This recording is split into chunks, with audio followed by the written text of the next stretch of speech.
McLaren won 2 in Austria yesterday. A bit of a duel, to be brutally honest, between Lando Norris and Oscar Piastri. Norris came out on top, lead at the top of the Drivers' Championship, down to 15 points. For more now on this, let's be joined by the Formula One podcaster, Tommo McCluskey. Morning, Tommo. Morning, Tommo. Good morning, gentlemen. Thank you very much for having me. Great to see you, it's mate. an absolute pleasure, mate.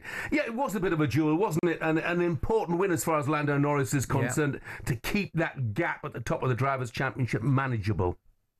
Yeah, I think huge from a momentum point of view. Canada was a really difficult weekend for Lando, obviously running into the back of his teammate. Not what you want to see, but he was on top in all the practice sessions, put it on pole by over half a second, which around Austria is huge. That's a huge margin around a very, very short lap. And then did the job in the race. Oscar put him under a lot of pressure, but Lando didn't crumble. And huge going into Silverstone, home race this weekend for Lando Norris. Big support for him there. So this was a very important one to get done. Tom, what we're putting it down to, the form of the McLaren cars at this moment in time, it's certainly eye-catching, isn't it? Yeah, I think we've had this regulation cycle now since 2022. The cars have got better and better and better, and they start to hit a ceiling. I think where the McLaren's biggest strength is preserving their tyres. The temperature in Austria was super, super high. On track was almost 50 degrees. It was really warm here in the UK. It was really warm in Austria yesterday. And that's where the Mercedes, for example, George Russell, he was over a minute behind the leaders, and it just, the Mercedes eats its tyres, they get really hot, the thermal degradation really affects their performance. The McLaren, better than any other team, seems to be able to hold on to that tyre performance. Oscar was able to attack Lando lap after lap after lap and still maintain tyre life to the end of the race and still finish comfortably ahead of both Ferraris. Well, Max went out early doors, and the Mercedes as well. So I think it is that tyre preservation in hot temperatures where the McLaren really comes alive.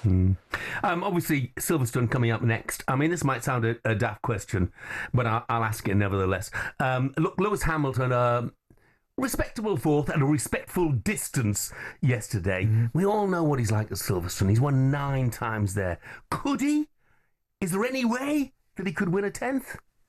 Listen, absolutely. I think last year you wouldn't have seen it coming when he did what he did. He kind of, I think he'd maybe psychologically prepared himself to not win again, because the Mercedes last year for him wasn't there at the races, but he got it done last year. I think he had an upgrade on his car in in Austria yesterday, and speaking after the race, he seemed a lot more positive about the car. Yes, he was, far off the McLarens, but hopefully for him and Ferrari, it'll be a bit cooler at Silverstone.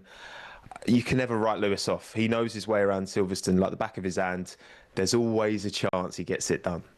Listen, Tom, perhaps the biggest talking point of the weekend was the now mild-mannered Max Verstappen and how well he took Kimi Antonelli first round, bumping into him and taking him out of the race. Well, what's going on? Is he getting soft? Look, there's been some incredible memes after that race. Like Max, when it's a young rookie, a junior, versus anytime George Russell is anywhere near Max, it's just chaos, right? Look, these things happen. Kimi Antonelli, he's only just turned 18, right? Yeah. He only just got his driving license like a month ago, and it happens into turn 3 at Austria. It's a proper pinch point. You're going uphill. It's a super hard braking zone. He misjudges it, and Tom was frozen. Oh, we've lost Would you Tom. believe it? Yeah. I was dying to know about that crash and what his explanation was for the now recently formed mild-mannered Max Verstappen. Well, I think he was furious at first, but he calmed down a bit, didn't he? But, 61 points off the championship lead now. I think we're rolling them out, aren't we? Change, yeah.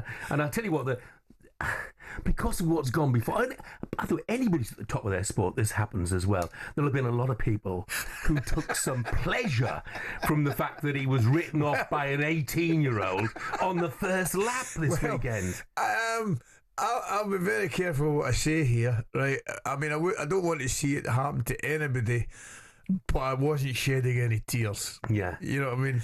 You know what's ironic as well? Because there's lots of rumours about Verstappen going to Mercedes. Yeah, I know if that, he does go to Mercedes, he may well replace Antonelli, who crashed into him then. And that would be the ultimate revenge, wouldn't it, really? It certainly would. Anyway, premature end to Tommo, but thanks very much indeed for joining us, mate.